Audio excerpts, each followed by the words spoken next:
یہ جو آزمائشیں آتی ہیں، پریشانیاں آتی ہیں، یہ اس لیے آتی ہیں کہ اللہ تعالیٰ بندے کو آزمانا جاتا ہے. یہ پہلی وجہ تھی.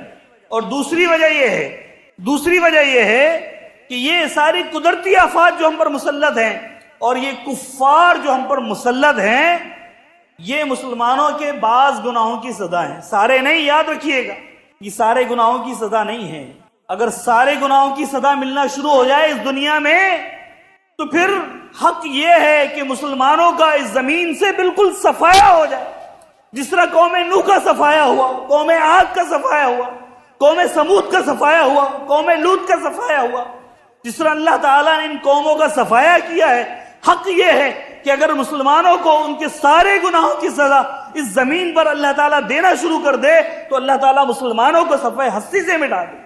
حق یہ مسلمانوں کے بعض جرائم کی سزا ہے، بعض گناہوں کی سزا. اللہ تعالیٰ فرماتا ہے نا قرآن پاک میں کہ وما اصابکم من مصیبت فبما کسبت ایدیکم ویعفو عن کثیر. فرمایا کہ تم پر جو بھی مصیبت آتی ہے وہ تمہارے اپنے ہاتھوں کی کمائی ہوئی ہوتی ہے. وَيَعْفُ عَنْ كَثِيرٍ. لیکن بہت سارے گناہوں کو تو اللہ ایسے ہی معاف کر دیتا ہے. بہت سارے گناہ اللہ ایسے ہی معاف کر دیتا ہے، ان کی سزا نہیں ہوتی. جو چند ایک گناہ جن کی اللہ تعالیٰ سزا دیتا ہے، یہ ان کا نتیجہ ہے کہ ہم پر یہ مصیبتیں اور یہ پریشانیاں یہ ایک کے بعد ایک آتی جا رہی ہیں اور ان کا حملہ ہے وہ رکنے کا نام نہیں لے رہا. اللہ تعالیٰ فرماتا ہے قرآن پاک میں ظہر الفساد فی البر والبحر بما کسبت ایدی الناس. یہ قدرتی آفات کے بارے میں فرمایا کہ یہ بر اور بحر میں، خشکی میں اور سمندر میں یہ فساد، یہ بگاڑ جو رونما ہوا ہے، یہ آسمان سے بارشیں برس رہی ہیں اور یہ بادل تھمنے کا نام نہیں لے رہے، اور یہ زمین سے جو نہریں بہہ رہی ہیں، یہ سیلاب آ رہے ہیں، ڈیم ٹوٹ رہے ہیں، یہ سب کو یہ آفتیں یہ زمین سے اور یہ آسمان سے جو آ رہی ہیں سمندر سے اور خشکی سے، فرمایا کہ بما کسبت ایدی الناس، یہ لوگوں کے اپنے گناہوں کی سزا ہے، ان کے اپنے ہاتھوں کی کمائی ہوئی. اور کیوں ہیں؟ اللہ تعالیٰ فرماتا ہے کہ لیذیقہم بعض الذی عملوا، تاکہ اللہ تعالیٰ ان کے بعض اعمال کا انہیں مزہ چکھائے. لیذیقہم بعض الذی عملوا. اور کیوں یہ مزہ چکھائے؟ فرمایا کہ لعلہم یرجعون، تاکہ یہ اللہ کی طرف رجوع کریں، تاکہ یہ اللہ کی طرف لوٹیں. اللہ تعالیٰ جھنجھوڑ رہا ہے، اللہ تعالیٰ جھنجھوڑ رہا ہے کہ مسلمانوں باز آ جاؤ. وہ دین کہ جو محمد الرسول اللہ صلی اللہ علیہ وسلم لے کر آئے تھے، اس دین کی طرف رجوع کر لو، اس دین کی طرف پلٹ جاؤ، اس کی طرف لوٹ جاؤ، وگرنہ اللہ تعالیٰ جو ہے تمہیں جھنجھوڑ کر رکھ دے گا اور اللہ تعالیٰ تم پر اپنے عذابوں کو مسلط کرتا چلا جائے. یہ عذاب کبھی ختم ہونے کا نام نہیں لے.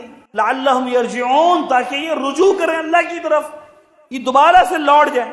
اور اللہ تعالیٰ فرماتا ہے کہ یہ صرف قدرتی آفات کی بات نہیں ہے، یہ جو ہمارے اوپر قدرتی آفات آ رہی صرف ان کی بات نہیں ہے، بلکہ یہ جو مہنگائی کا عذاب ہے اور یہ سیاسی بدحالی اور کشمکش ہے اور یہ جو گھریلو فسادات اور لڑائی جھگڑے ہیں، ایک دوسرے کے ساتھ تنازعات ہیں، یہ پارٹی بازیاں ہیں، یہ سارے یہ سب اللہ کے عذاب کی مختلف شکلیں ہیں.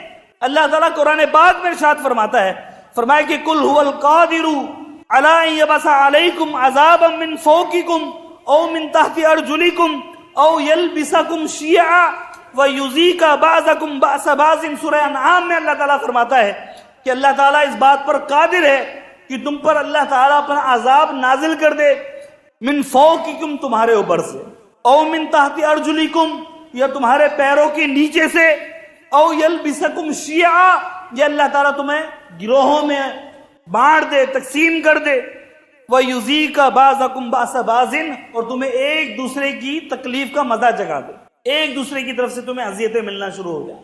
یہ سب کیا ہے؟ اللہ تعالیٰ اس بات پر قادر ہے کہ تم پر ایسے ایسے عذاب مسلط کر. اور اللہ تعالیٰ فرماتا ہے نا کہ وَمَنْ أَعْرَضَ عَنْ ذِكْرِي فَإِنَّ لَهُ مَعِيشَةً ضَنْكًا وَنَحْشُرُهُ يَوْمَ الْقِيَامَةِ أَعْمَىٰ. کہ جو لوگ ہمارے ذکر سے اعراض برتیں گے ہم ان کی معیشت کو تنگ کر دیں گے. یہ مہنگائی، یہ معیشت کی تنگی، یہ اللہ کا عذاب ہے اور یہ ہمارے گناہوں کی سزا ہے، ہمارے بعض گناہوں کی سزا ہے جو سزا اللہ تعالیٰ ہمیں دے رہا ہے. اور پھر اللہ تعالیٰ قرآن پاک میں ایک بستی کا واقعہ بیان فرماتا ہے، فرمایا کہ وَضَرَبَ اللَّهُ مَثَلًا قَرْيَةً كانت آمنة مطمئنة يأتيها رزقها من كل مكان فكفرت بأنعم الله فأذاقها الله لباس الجوع والخوف بما كانوا يصنعون. اللہ تعالیٰ فرماتا ہے کہ اللہ تعالیٰ ایک بستی کی مثال بیان کرتا ہے. وہ بستی فرمایا کہ کانت آمینۃ مطمئنۃ، بڑے امن اور اطمینان کے ساتھ رہ رہی تھی. یاتیھا رزقھا من کل مکان، ہر طرف سے ان کا رزق ان کے پاس پہنچ جایا کرتا تھا. فکفرت بانعم اللہ، پھر اس نے کیا کیا؟ اللہ کی نعمتوں کی ناشکری شروع کر دی. اللہ نے جگہ دے دی، اللہ نے رہنے کو بستی دے دی، اور زندگی گزارنے کے لیے جو اسباب اور وسائل تھے وہ وافر مقدار میں اللہ نے فراہم کر دیے، ہر طرح کے وسائل سے نواز دیا. اب کیا کرنا چاہیے تھا؟ اب اس قوم کو چاہیے تھا کہ اللہ کی نعمتوں کی قدر کرتی، شکر کرتی، اللہ کا شکر بجا لاتی.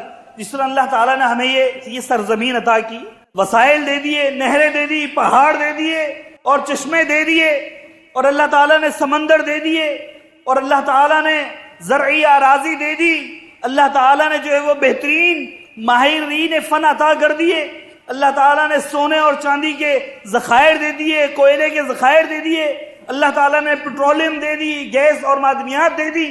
اللہ تعالیٰ نے یہ ساری نعمتیں، یہ سارے وسائل عطا کر دیے، لیکن پاکستانیوں نے کیا کیا؟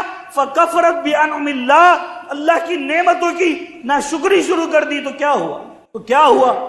اللہ تعالیٰ اس بستی کی مثال بیان کرتا ہے، فرمایا کہ فَأَذَاقَهَا اللَّهُ لِبَاسَ الْجُوعِ وَالْخَوْفِ، اللہ تعالیٰ نے اسے بھوک اور خوف کا لباس پہنا دیا. بھوک اور خوف کا لباس پہنا دیا. آج ہمارے ساتھ بھی یہی ہو رہا، بالکل یہی ہو رہا. یہ وہی سین ہے جو اللہ تعالیٰ نے اس بستی کے متعلق بیان فرمایا ہے، اور فرمایا کہ ایسا کیوں ہوا؟ بما كانوا يصنعون، ان کے اعمال کی وجہ سے، ان کے اعمال کی وجہ سے. جو وہ اعمال، جن بدعمالیوں کا وہ شکار ہو گئے، اللہ تعالیٰ نے ان کی بدعمالیوں کی سبب ان پر یہ بھوک اور یہ خوف ان پر مسلط کر دیا. یہ کفار کا خوف اور یہ معیشت کی تنگ دستی، یہ تباہ حالیہ، یہ اللہ نے ان پر مسلط کر دیا. اور اللہ تعالیٰ قرآن پاک میں ایک اور جگہ فرماتا ہے، فرمایا کہ وَلَوْ أَنَّ أَهْلَ الْقُرَىٰ آمَنُوا وَاتَّقَوْا لَفَتَحْنَا عَلَيْهِمْ بَرَكَاتٍ مِّنَ السَّمَاءِ وَالْأَرْضِ وَلَكِنْ كَذَّبُوا فَأَخَذْنَاهُمْ بِمَا كَانُوا يَكْسِبُونَ. اللہ تعالیٰ فرماتا ہے کہ اگر یہ بستی والے ایمان لے آئے، صحیح معنوں میں مومن بن جائیں، انتم الاعلون ان کنتم مؤمنین، اگر تم صحیح معنوں میں ایماندار بن جاؤ تو تم غالب ہو جاؤ گے، کفار مغلوب ہو جائیں گے. وَلَوْ أَنَّ أَهْلَ الْقُرَىٰ آمَنُوا، اگر یہ صحیح معنوں میں مومن بن جائیں، وَاتَّقَوْا، اور تقوی والے بن جائیں، متقی پرہیزگار بن جائیں، تو کیا ہوگا؟ وَمَن يَتَّقِ اللَّهَ يَجْعَل لَّهُ مَخْرَجًا وَيَرْزُقْهُ مِنْ حَيْثُ لَا يَحْتَسِبُ. اللہ ایسی جگہوں سے رزق عطا فرماتا ہے تقوی والوں کو جہاں سے وہ سوچ بھی نہیں سکتے ہیں، ان کا وہم و گمان بھی نہیں ہوتا. تقوی والے تو بنو. فرمایا کہ اگر یہ بستی والے صحیح معنوں میں مومن بن جائیں اور متقی پرہیزگار بن جائیں، لَفَتَحْنَا عَلَيْهِمْ بَرَكَاتٍ مِّنَ السَّمَاءِ وَالْأَرْضِ، تو ہم ان پر آسمانوں کے دروازے کھول دیں برکتوں کے لیے، اور زمین کے دروازے کھول دیں برکتوں کے لیے. آسمان سے بھی برکتیں آئیں گی اور زمین سے بھی برکتیں ابلیں گی. لیکن کیا ہوا؟ اللہ تعالیٰ فرماتا ہے کہ وَلَكِنْ كَذَّبُوا، انہوں نے جھٹلا دیا، انہوں نے تکذیب کر دی، انہوں نے بات کو نہیں مانا. تو کیا ہوا؟ فَأَخَذْنَاهُمْ بِمَا كَانُوا يَكْسِبُونَ. فرمایا کہ ہم نے ان کو پکڑ لیا، پھر ہم نے انہیں اپنی پکڑ میں، اپنی جکڑ میں پکڑ لیا. بِمَا كَانُوا يَكْسِبُونَ، ان کی کمائیوں کی وجہ سے، ان کی بدعمالیوں کی وجہ سے، ان کے برے اعمال کی وجہ سے. اور اللہ تعالیٰ قرآن پاک میں اللہ کے رسول صلی اللہ علیہ وسلم نے ارشاد فرمایا، صحیح حدیث ہے، اللہ کے نبی علیہ السلام نے فرمایا کہ یوشک الامم ان تداعی علیکم، یہ جو کفار کا عذاب ہم پر مسلط ہے نا، یہ کیوں ہے؟ یہ بھی سزا ہے، یہ بھی ہمارے اعمال کی سزا ہے، بعض گناہوں کی سزا ہے. اور اللہ کے نبی علیہ السلام نے یہ سزا بیان فرما دی تھی. اللہ کے نبی علیہ السلام نے فرمایا تھا کہ یوشک الامم ان تداعی علیکم، قریب ہے کہ یہ سارا عالم کفر تم پر جھپٹ پڑے، حملہ آور ہو جائے. صحابہ کرام نے پوچھا کہ امن قلت نحن یومئذ یا رسول اللہ، کیا ہم تعداد میں کم ہوں گے اور کفار تعداد میں زیادہ ہوں گے کہ ہم پر حملہ آور ہو جائیں گے اور ہم کچھ نہیں کر سکیں گے؟ اللہ کے نبی نے فرمایا کہ نہیں، بل انتم کثیر، تعداد تو تمہاری ہی زیادہ ہوگی، ولکنکم غثاء کغثاء السیل، تم تعداد میں بہت ہوگے لیکن تمہاری مثال فرمائے کہ سیلاب کے خش و خساک کی طرح ہوگا، کہ جس طرح سیلاب آتا ہے، سیلاب کا ریلا آتا ہے اور وہ اپنے سامنے جھاڑیوں کو اور تنکوں کو اور کچرے کو اور درختوں کو اور پودوں کو اور فصلوں کو بہا کر لے جاتا ہے، اس سیلاب کے ریلے کے سامنے ان کی کوئی حیثیت نہیں ہوتی ہے۔ فرمایا اسی طریقے سے یہ عالم کفر کا ایک سیلاب آئے گا اور تمہیں بہا کر لے جائے گا، اور کیا ہوگا؟ فرمایا کہ وَلَا يَقْذِفَنَّ اللَّهُ فِي صُدُورِكُمْ، فرمایا کہ الوہن، اللہ تعالیٰ تمہارے دلوں میں وہن کی بیماری ڈال دے گا، وَلَا يَنزِعَنَّ اللَّهُ عَنْ صُدُورِكُمُ الْمُحَابَةَ مِنْ عَدُوِّكُمْ، فرمایا کہ اللہ تعالیٰ تمہارے دشمن کے دلوں سے، وَلَا يَنزِعَنَّ اللَّهُ مِنْ صُدُورِ عَدُوِّكُمُ الْمُحَابَةَ مِنْكُمْ، اللہ تعالیٰ تمہارے دشمنوں کے دلوں سے تمہاری محابت کو، تمہاری ہیبت اور تمہارے رعب اور دبدبے کو نکال لے گا تمہارے دشمنوں کے دلوں سے۔ اور فرمایا کہ تمہارے دلوں میں اللہ تعالیٰ وَلَا يَقْذِفَنَّ اللَّهُ فِي قُلُوبِكُمُ الْوَهْنَ، اللہ تعالیٰ تمہارے دلوں میں وہن ڈال دے گا، وہن۔ صحابہ کرام نے پوچھا یہ وہن کیا ہے؟ فَمَا الْوَهْنُ یا رسول اللہ، یہ وہن کیا ہے؟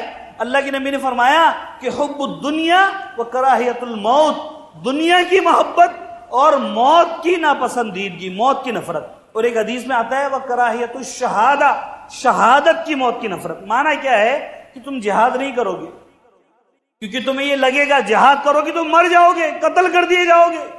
یہ شہادت کی موت، تمہیں اس سے نفرت ہو جائے گی، جہاد کو ترک کر دو گے اور دنیا کی محبت میں مبتلا ہو جاؤ گے اور دنیا کی محبت میں دنیا کو حاصل کرنے میں لگے رہو گے تو کیا؟ امن کا پیغام، صورت اسلام، امن کا پیغام، انسانیت کے نام۔